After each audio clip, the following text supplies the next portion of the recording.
जोबथा जाखांनायनि उनाव सोरबाया आरो साजा मोनबाय थानांनाय, सोरबाया जेलाव थाबाय थानांनाय बे नियमानो नङा। दिनै प्रमद बर' जाय बेक्तिया दिनै आलादा रायजोनि नंखाय मुभमेन्ट खालामदोंमोन, बै बेक्तियानो दिनै जोंनि बे सावरायनायखौबो धंस खालामदों रायजोफोर। राजनितिकआव दिनै मोसौ आरो सैमा बायदि दिनै एबसुखौ बाहायनानै जोंनि माहारिनि मोनसे गोथां संगठनखौ दिनै गाब फोनांनाय प्रमद बर' बिथाङा होदो न'खर न'खर साख्रि होगोन होननानै, सेल्फ हेल्प ग्रुपनो 75,000 होगोन होननानै बायदि बायदि प्रलोभन होननानै दिनै जोंखौ थगायदों।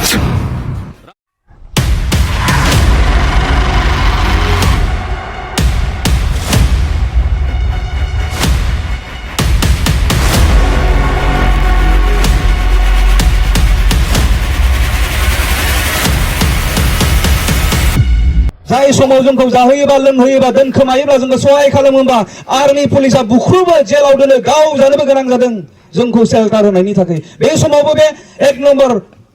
खाग्राबारि गामिया दिनै उनफाफिनाखै, नोंथांमोना जोंखौ अनसायदों। अब्ला दिनै जोंनि खावलायनायाव नोंथांमोना नोंथांमोननि बेसेन गोसा भटखौ नांगोलनि सावगारियाव होयोब्ला खुनु गिनो गोनां गैया रायजोफोर। बै समाव गिलु-बालु समावनो नोंथांमोना जुदि जोंखौ सहाय खालामदोंबा दिनैबो नोंथांमोना जोंखौ सहाय खालामगोन, जोंनि रिक्वेस्टखौ नोंथांमोना लाखिगोन। बेखौ जोङो फोथायनायखायनो अदालगुरिनिफ्राय फैनानै नोंथांमोनजों आं सावरायफैदों रायजोफोर। जोंहा फोथायनाय दङ, खारन दिनै राजखान्थिया जोंखौ जेबायदि अबस्थायाव खालामदों, जोंखौ मोना खालामनो। जोङो बे हानि थागिबि रायजोफोर। दिनै बुहुमाव मोनसे गोजौसिन थाखोनि मोनसे संगठन दङ, जाय संगठना मोनसे समाव स्टाडि खालामदोंमोन जे बुहुमनि बबे बबे हारिखौ जोङो हानि फिसा बुंगोन, थागिबि बुंगोन, असमिया जेखौ बुङो भुमिपत्र खिलन्जिया होननानै, जों सोरखौ बुंगोन, बिथांमोना 20 बोसोर स्टाडि खालामदों रायजोफोर। आरो 20 बोसोराव बिथांमोना कमिटिनि उनाव कमिटि बनायनानै बुहुमनि खना खनला जायगाफोराव हरदों आरो बिथांमोननिफ्राय रिपर्ट लादों। जोबथारनायाव 20 बोसोर स्टाडि खालामनानै बिथांमोना फोसावदों। जोङो बुहुमनि बेबायदि हारिखौ थागिबि होननानै बुंगोन, जायफोरा जारिमिना मोनहासयै समनिफ्रायनो बबेबा मोनसे जायगायाव थायो, बे जायगानिनो बै हारिफोरा थागिबि जायो, अर्थात हानि फिसा जायो। आरो जायफोरा बबेबा मोनसे हादोरा गाग्लोबनायनि सिगां मोनसे जायगायाव थायो, बै जायगानिनो बै हारिया थागिबि जायो। अब्ला नोंथांमोना नाय, जोंनि आबै आबौआ बबे समनिफ्राय बे जायगायाव बे ओनसोलाव रायजो जादों, जारिमिनाबो मोनहासवा। जारिमिननि बेसेबा सिगां समनिफ्रायनो बर'फ्रा बे हायाव जायगा लानानै रायजो जाबोगासिनो दङ। जों नुदों जारिमिनाव ब्रिटिशआ फैनाय सिगांनिफ्राय बर'फ्रा बे जायगायाव दङ। आहमा जोंखौ एटेक खालामनायनि सिगां 1228 आरो 28 आहमा जेब्ला जोंखौ एटेक खालामदों, बे समनि सिगांनिफ्रायनो बर'फ्रा बे जायगायाव दङ। अब्ला जोङो स्पष्ट, जोङो बे जायगानि थागिबि। आरो थागिबिफोरा मा मोन्थाय दङ? जों थागिबिफोरा फरेस्टआवनो था, गभर्नमेन्ट लेन्डआवनो था, बा ग्रेजिं लेन्डआवनो था, जों जेरावनो थानानै रायजो जायो, न'खर खुङो, जेराव जोङो गथ' गथाय खाङो, मोसौ मुसा फिसियो, बे जायगायानो जोंनि जायो। जोंखौ रावबो होखारनो हानाय अधिकार गैया। नाथाय दिनै मा आलाय सिलाय जों हानि फिसाब्लाबो गावनि जायगायाव गिर्जा न' सिफाय होजादों, गावनि जायगायाव दिनै बाथौ थानसालि सिफाय होजादों, गोबां जोंनि न'खरफोरखौ दिनै सिफायनानै होदों, हालाय हाफाय जादों, अखा बोथोर समाव सिफायदों। जों नुदों मेडियायाव घाबना लानो गोनां जादों। आरो बे खामानिखौ बे नोंथांमोननि समस्तिनि फरेस्टनि EM रन्जित बसुमतारी बिथाङा दिनै खालामदों। मा बिखादों दिनै खालामदों? आं दिनै बुंनो हास्थायदों, दिनै जाथिनि संग्राम खालामनाय मोनसे प्लेटफर्माव जोबथारनाय समाव हाबनानै दिनै जोंनि जारिमिनखौ सेरखाय बेरखाय खालामनो नाजानाय बायदि जों बिथांखौ मोनदों। बेखौ जों सोंखारिदों। मा अधिकार दङ दिनै फेरेंगा नोंथाङा जोंनि सुबुंफोरखौ होखारनो? सोर अधिकार होदों नोंनो? जों बे हानि फिसा, बे हाया जोंनि आबै आबौआ जिब जुनार, बिफां लाइफां दाननानै, हाग्रा दाननानै मानसि थाजानाय खालामदों। जारिमिना बेखौ दिनै रोखायै फोरमायो। जोंहा मोन्थाय दङ, जोंखौ दिनै नोंथांमोना होखारनो हाया। आरो बेबायदि जेंनानिफ्राय दिनै जों बारग'नांगौनि थाखाय गोग्गो राजनिति जोंनि गेजेराव नांगौ। हारिखौ मोजां मोनग्रा, ओनसोलखौ मोजां मोनग्रा दैदेनगिरिफोरखौ जोङो क्षमतायाव हरनांगौ। दिनै 7 तारिखआव जानो गोनां जि बिसायख'थि, बे बिसायख'थियाव जोङो दिनै जयन्तखौबो सापर्ट होनो हायोमोन, जों मानो होआखै? खारन बे 4 बोसोराव जोंनि न' सिफायग्राया बिथांमोननि पार्टियानो। बे 4 बोसोराव दिनै NDP फोरा जेलनिफ्राय गयैनि दायनिगिरिया बिथांमोनानो। बे 4 बोसोराव दिनै जोंनि मुंख्लंफोरनि जे अनसुंथाइ मोननांगौ बे मोनिया बिथांमोनानो दायनिगिरिया। दिनै जोंनि केस बाहेराव थानाय जोंनि सोद्रोमाफोरनि केसआ दिनै उइथड्र जानांगौनि दायनिगिरियाबो दिनै UPPL आरो प्रमद बर' सरकारानो। बेवहाय जों बिथांमोनखौ सापर्ट होनो हाया। जों नायदों बबे राजखान्थिजों थाङोब्ला हारि आरो जोंनि हाया सेफटि मोनगोन, रैखाथि मोनगोन, बबे लामाजों खारोब्ला जोंनि जोबथेसालियाव थानाय दैदेनगिरिफ्रा उदां जागोन, बे जिनिसखौ जों नोजोर बोदों रायजोफोर। फोरमानदों लोगोसे जों स्टाडि खालामथाबदों। जोङो दिनै फैयाखै BPF नि जानानै, साज्रां स्टाडि खालामनानै जों फैयाखै। जों सैथोथिखौ नागिरदों आरो मोननायखायनो दिनै जों मेङाजासे खामानि मावदों रायजोफोर। दिनै NDP आ जोबथेसालियाव दङ,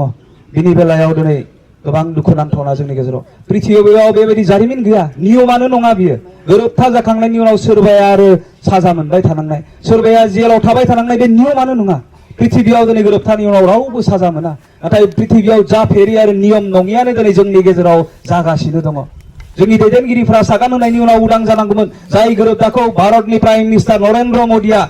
क'क्राझाराव फैनानै डिक्लेयार खालामदोंमोन जे जोङो मोनसे शान्तिनि सुक्ति खालामबाय दिनै शान्तिखौ जों मोननो हायाखै रायजोफोर जोबथेसालियाव थानाय जोंनि दैदेनगिरिफोरा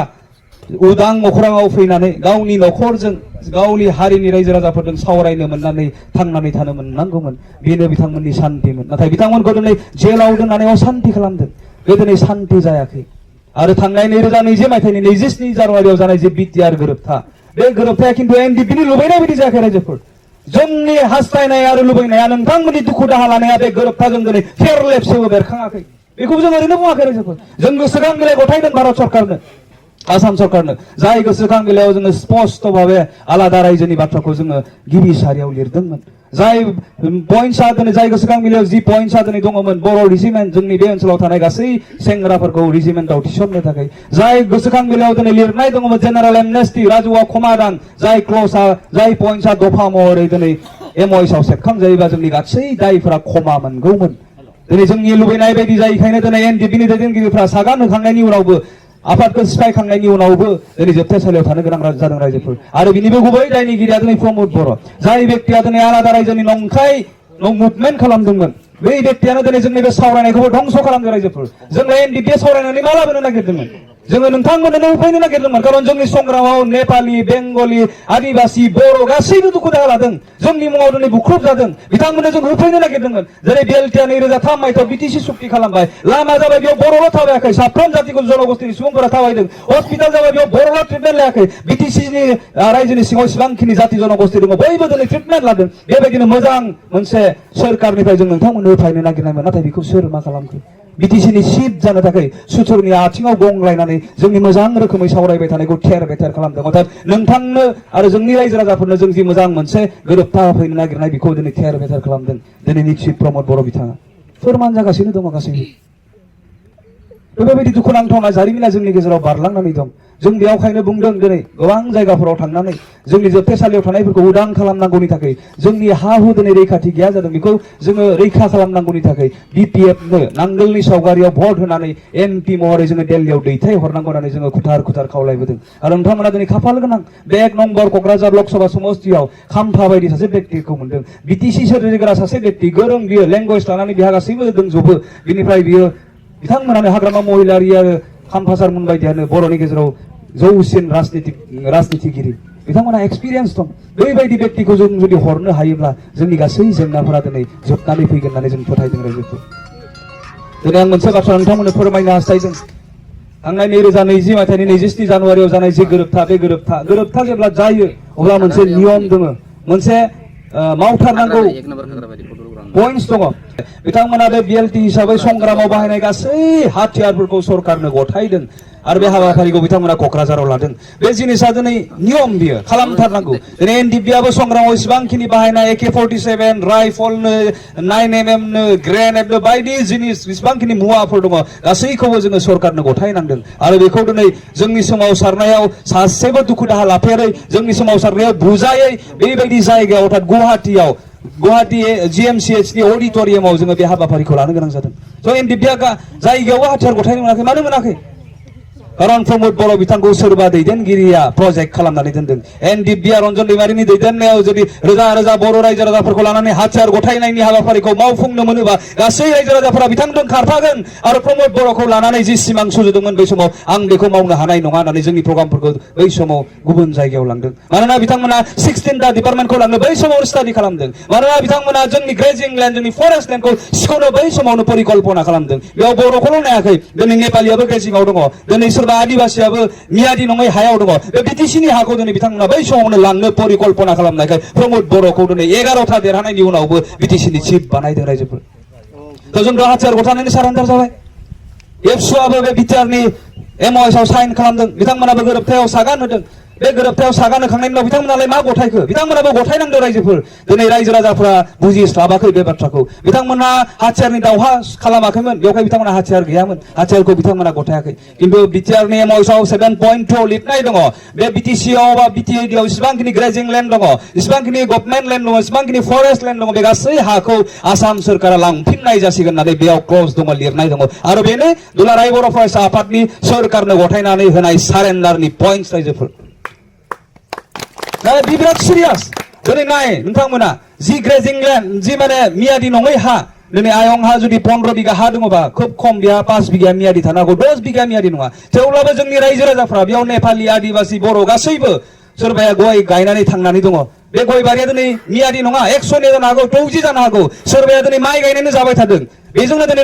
नखर फिसिदों नखरखौ दिनै फोथांनानै लाखिदों गावनि गथ'खौ फरायहोदों दिनै प्रमोद बर' दुलाराय बर' फरायसा आफादा नोंथांनियाव सोङाखै आंनियाव सोङाखै जोंनियाव सोङाखै रायजोनि हारिनि दैदेनगिरिफोरनियाव बिथाङा सोङाखै सोङा हङाखै नोंथांनि ग्रेजिं नोंथांनि मियादि नङै हाखौ दिनै आसाम सरकारनो गथायफिनदों गिलु बालु जोंनि हाया दिनै आं मिसा बुंदों नोंथांमोना मजादारनियाव थां खाजोना लाया दिनै मजादारा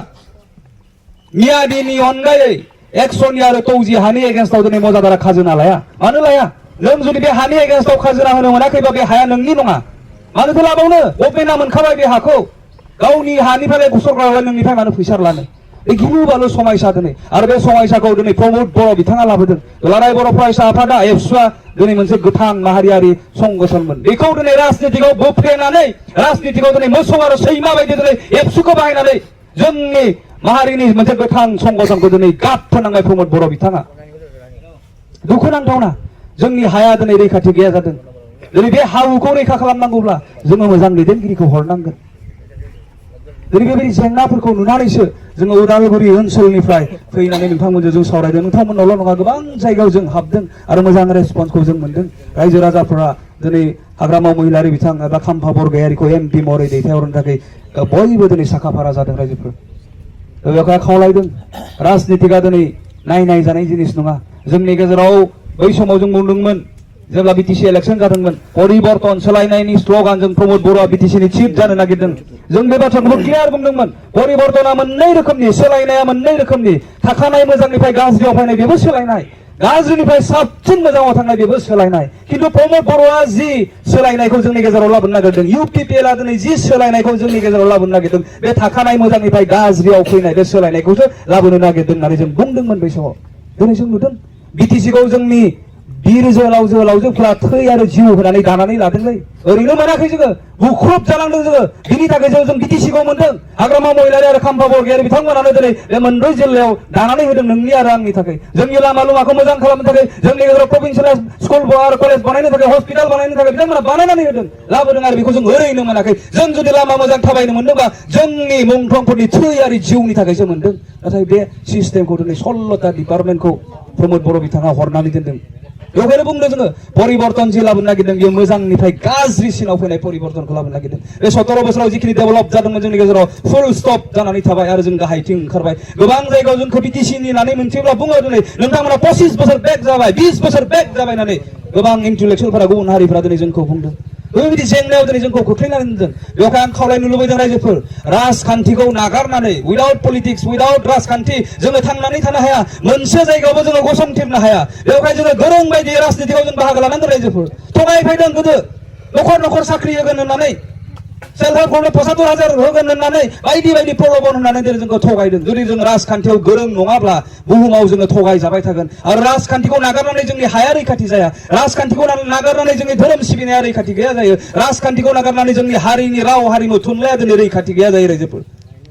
बेवहायनो जों राजखान्थियाव गोरों बायदि बाहागो लानांगोन पृथिबियाव बेबायदि एग्जाम्पल गैया बबेबा उदां हादोरानो दिनै गासैखौबो साख्रि होनाय जाथावै खोथाखौनो लानानै जोंनि गेजेराव हाबदों आरो परिबर्तननि स्ल'गानाव दिनै गभर्नमेन्टआव फैदों बेवहाय आं बुंगोन रायजोफोर दिनै जोङो गोग्गो राजखान्थिखौ लाबोनांगोन सैथो राजखान्थि आरो जोंबो गोरों जानांगोन बेबायदि जुदि थगायजाबाय थायोबा गाबोननो बाहेरनिफ्राय फैनानै सोरबाया थगायफैगोन नोंनि आंनि मोनथायखौ सिख'नानै लांगोन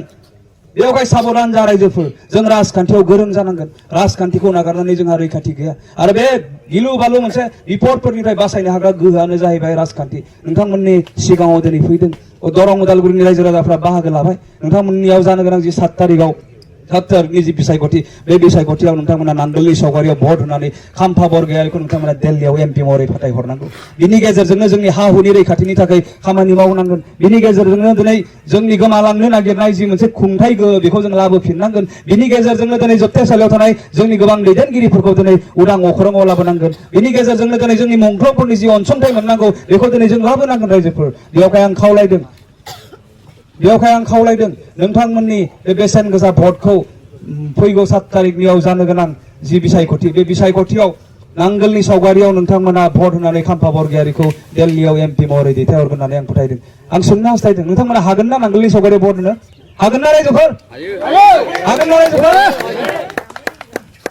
साबायखर आंहा फोथायनाय दङ नोंथांमोननि सायाव आं दहायबो बुंदों गिलु बालु समावनो जुदि नोंथांमोना जोंजों लोगोसे दङब्ला जोंखौ दिनै जोंनि खावलायनायाव जोंजों लोगोसे हेफाजाब होनायाव नोंस्रा जेबो गिनो गोनां गैया बरन्स नांगोलनि सावगारियाव भट होनानै खाम्फा बरगयारिखौ जोङो एमपि महरै दैथायहरनो हायोब्ला जोंनि गासैबो जेंनाफोरा दिनै जोबनानै फैगोन बेवहाय आंहा फोथायनाय दङ आरो नोंथांमोननि बे बेसेन गोसा भटआ नांगोलनि सावगारियाव गोग्लैगोन होनना फोथायनानै आंनि बे सुंद'